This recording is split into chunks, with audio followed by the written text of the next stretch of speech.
Coach, we talked about Arkansas's defense, and they were going to double team a lot tonight. How much did getting the ball out of Iverson and Davon's hands lead turnover trouble in this game?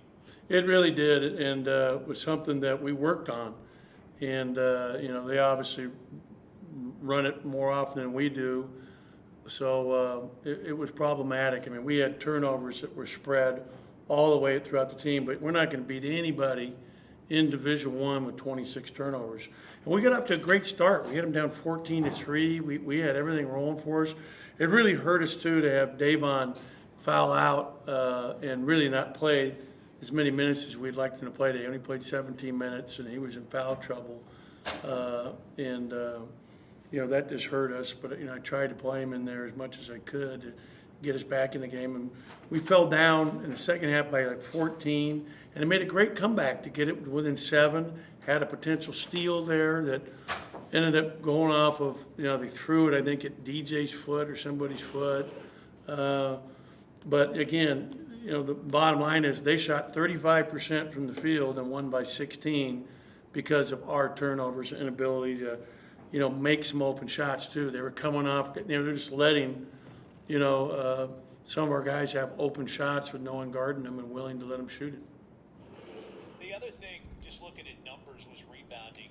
Your team has been really good rebounding team this year, and this is probably one of the more lopsided defeats it's had on the glass, I think, this season. Was that a little bit surprising based on how those guys had played this year on the glass? Well, the bottom line is we were outboarded so bad because we missed so many shots.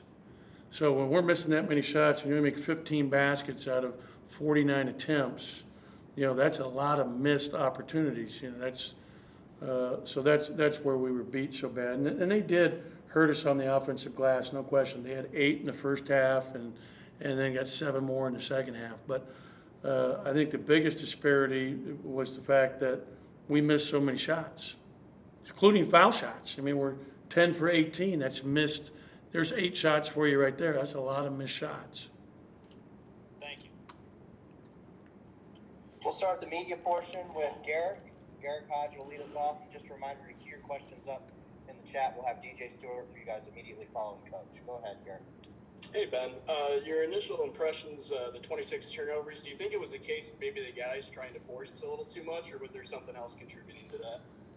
Yeah, you know what? I think that in Tolu's case, he had some turnovers. We're asking him to handle the ball in the middle of the floor, make decisions. He doesn't have to do a lot, and so he had a couple that were, unfortunate, but was something that they're doubling off of him, so they're saying you have to handle the ball and make good decisions with it. And but some of the other ones, like we had one that DJ accidentally kicked off his foot in front of our bench. I think that was his fatigue because I was playing him too many minutes. But with Davon in foul trouble or fouled out, I had no recourse but to play him as many minutes as I did. So it was just really tough that we didn't handle that part of the game better and attack and finish. And we got. I thought that Quentin came in the first half and gave us some good minutes, and I thought that did a good job. We got to have guys to knock down some wide open looks too. We'll swing it over to Joel Coleman. Joel, go ahead. Ben, I know with just if you look at just the record, things hadn't gone so well the last couple of weeks for you guys, but there's obviously been some good performances in there. I'm just curious. I know we've heard you mention with turnovers and things. That's something we've heard you kind of harp on a little bit the last few weeks. When you keep seeing that issue crop up, and I know there's been some losses and things, I'm just curious where you feel like this team is right now, and are you still pretty positive and feel good about the growth of this team and the direction of things moving forward? I do, and I think that they're battling through. We're kids are seeing like we've never seen this before, other than I think maybe a little bit one of our games earlier, and so this is something that was hard for our guys because they haven't seen it a lot. And we've got to get better at handling a double team. I mean, I thought that we've seen it. We saw it actually early on. And you saw it against in a different kind of double, but against the press when we played Texas A&M at home, we didn't handle it well. These are so many turnovers. This has got to be the most for the year. 26 is like an incredible amount of turnovers. It's surmountable. You can't overcome that and still win the game. So that is the bottom line. And then, we're 5 for 19 from three, and there's a few of those that are wide open shots that we got to make. But in terms of our team, Joel, I mean, these kids are going to continue to battle and they're going to continue to fight, and they're obviously very down and disappointed about how we performed today. And I thought that Derek Fountain came in and gave us a few bright spots today and did some nice things, and he's deserving of some more playing time. We'll go to the Arkansas Media Group and Dudley Dawson. Dudley, go ahead. Coach, honestly, Connor Vanover is a unique player. He's played just a few minutes in some games, a lot of minutes in others. What kind of factor was he tonight in Arkansas's defense? Well, I thought he was a factor offensively for sure. He had 13 points and was 6 for 11. They hit him on a couple of drop-offs. He had a nice offensive rebound in the first half. That was a problem for us.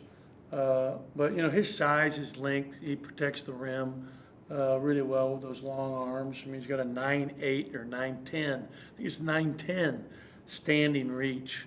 So that's a long human being, and he definitely affects the game for them in a positive way.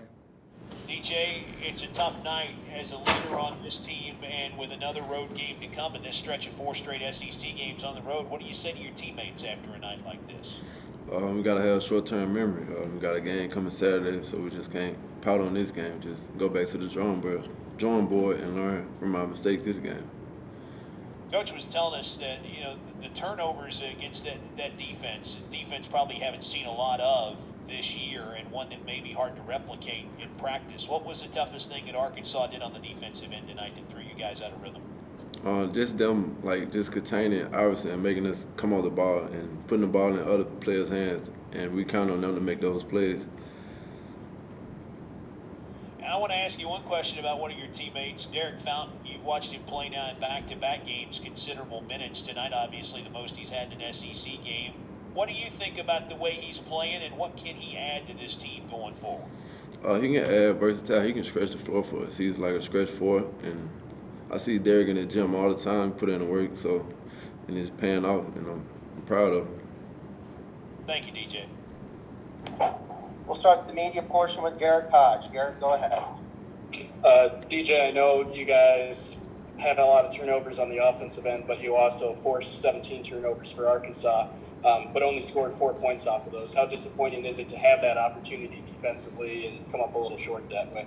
I was very disappointed. When we get those turnovers, or force those turnovers, we had to capitalize off them and make them pay like they did us. We'll swing it over to Joel Coleman. Joel, go ahead.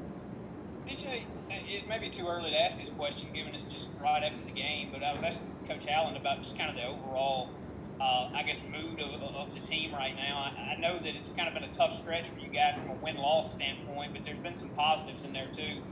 Some competitive games at Bama and at Tennessee. And I'm just curious, how are you guys feeling right now about not just the here and now, but just the growth of this team overall and where you guys are headed? We have a great group of guys. We don't get down on ourselves a lot, so we're tough. So we know that we have to get better to be able to be the team that we want to be. We'll go to the Arkansas Media Group and Dudley Dawson. Dudley, go ahead. DJ, obviously y'all had a good start there and made a run at it in the second half. What were y'all doing during that period that made y'all successful versus when you weren't able to score as much? We were just locking in defensively. We was all fighting back. We was down. We know we had to fight. We were just coming together, playing defensively, getting stops.